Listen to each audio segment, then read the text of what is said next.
শরীর সুস্থ রাখতে নিয়মিত উচ্ছে খাওয়া ভালো।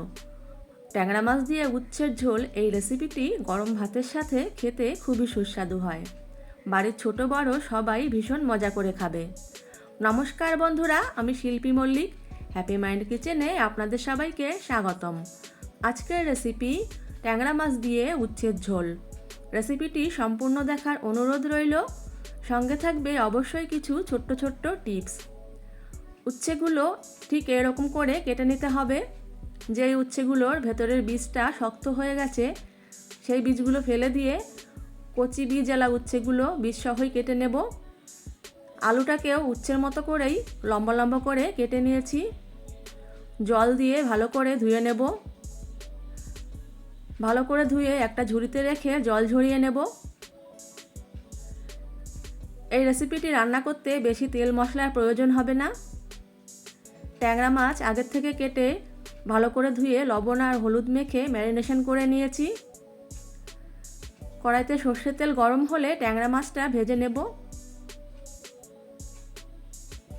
ভালো করে উল্টে পাল্টে একটু লাল লাল করে ট্যাংরা মাছটা ভেজে নিতে হবে। ঠিক এরকম ভাজা হয়ে গেলে তুলে নিতে হবে। এই মাছ ভাজা তেলের মধ্যেই আমি বাকি রান্নাটা করব। ফোড়নে দিয়ে দিচ্ছি একটা শুকনো লঙ্কা আর 5 ফোড়ন। ভালো করে একটু নাড়িয়ে নেব ফোড়নটাকে। এর মধ্যে দিয়ে দিলাম রসুন কুচি। রসুন কুচিটাও আরও কিছুক্ষণ ভেজে নিতে হবে। কেটে রাখা উচ্ছে আর আলুটা এর মধ্যে দিয়ে দিলাম। এবার এটাকে একটু ভাজা ভাজা করে নিতে হবে। একটা ছোট্ট টিপস, এই ভাজার সময় লবণ দেওয়া যাবে না, তাহলে উচ্ছের থেকে জল বেরিয়ে যাবে, ঠিকঠাক ভাজা হবে না। ঠিক যখন এই রকম করে ভাজা হয়ে যাবে আলু আর উচ্ছেগুলো দেখুন, এর মধ্যে এবার লবণ দিয়ে দিলাম হলুদ, জিরের গুঁড়ো, কাঁচা লঙ্কা চিড়ে দিলাম। এবার আরও কিছুক্ষণ কষিয়ে নিতে হবে। মশলা দেওয়ার পর কষানোর সময় গ্যাসের ফ্লেমটা লো থেকে মিডিয়াম রাখতে হবে।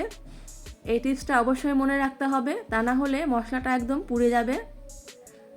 ভালো করে কষানো হয়ে গেলে ট্যাংরা মাছ দিয়ে পরিমাণ মতো জল দিয়ে দিলাম। ভালো করে মিশিয়ে নেব। এবার ঢাকনা দিয়ে ঢেকে হাই ফ্লেমে 10 মিনিট ফুটিয়ে নিলাম। উচ্ছে আর আলু সেদ্ধ হয়ে গেছে। ভালো করে নাড়িয়ে দিয়ে কয়েকটা আলু হাতা দিয়ে একটু গলিয়ে দিতে হবে, তাহলে এই ঝোলের ঘনত্বটা একটু বেড়ে যাবে, খেতেও ভালো লাগবে। ঠিক এইভাবে আলু ভেঙে দিতে হবে।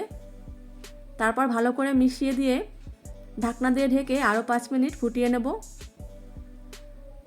5 মিনিট পর রেসিপিটা পরিবেশন করার জন্য একেবারেই তৈরি। বন্ধুরা, এই রেসিপিটি কেমন লাগলো কমেন্টে প্লিজ জানাবেন। ভালো লাগলে লাইক করবেন, আর এই চ্যানেলে যদি নতুন হয়ে থাকেন প্লিজ সাবস্ক্রাইব করে দেবেন। আপনার বাড়িতে এইভাবে অবশ্যই একবার করে দেখবেন, খেতে খুবই সুস্বাদু হয়। সবাই মজা করে খাবে। সবাই খুব ভালো থাকবেন। Thank you.